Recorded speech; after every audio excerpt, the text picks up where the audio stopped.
बैठ जाओ बच्चों। अलिफ सब बच्चों के हो गए ना प्रोग्राम? कोई बच्चा क्या? नहीं ना? किसको बोलने का क्या? कौन रह गया?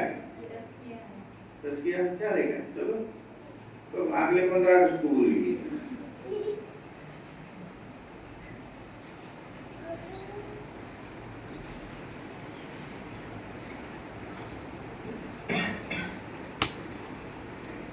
अस्सलामु अलैकुम वरहमतुल्लाहि वबरकातुहू।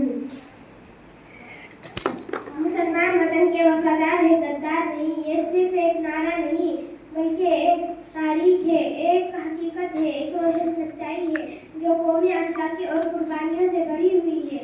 लेकिन हकीकत अफसोस इस बात का है कि मुल्क में कोई दहशतगर्दी होती है, कोई आतंकी हमला होता है तो उंगली मुसलमानों की तरफ उठाई जाती है। लेकिन हकीकत तो ये है कि मुसलमान वतन के वफादार है, मुसलमान वतन के लिए जिए हैं, मरे हैं, शहीद हुए हैं। हमें किसी का सर्टिफिकेट लेने की जरूरत नहीं। हमारी तारीख ही हमारी सबसे बड़ी गवाही है।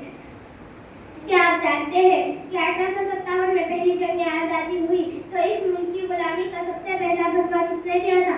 शाह अब्दुल अजीज रहमतुल्लाह अलैह ने। उन्होंने ऐलान किया कि अब अंग्रेजों की हुकूमत किए चल रही है, उनके खिलाफ जिहाद वाजिब है।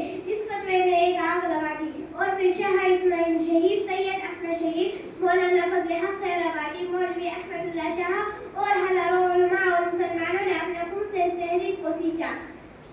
अब्दुल हमीद वो बहादुर फौजी जो 1965 की लड़ाई में पाकिस्तानी टैंकों को तबाह करते हुए शहीद हुआ, मुसलमान था। कैप्टन हनीफुद्दीन जिसने कारगिल की जंग में दुश्मनों से लड़ते हुए शहादत पाई, मुसलमान था। अशफाकुल्लाह भगत सिंह का दोस्त जिसने फांसी के फंदे को चूमा, मुसलमान था। फांसी पर चढ़कर भी जो मुस्कुराया उसका नाम अशफाक था, वो मुसलमान था। कि किसी गद्दार को अपने वतन के लिए जान देने की तौफीक है कि कोई गद्दार अपने घर परिवार को छोड़कर सरहद पर तैनात रहता है? नहीं, गद्दार नहीं, वफादार होते हैं वो लोग जो खामोशी से वतन के लिए कुर्बान हो जाते हैं।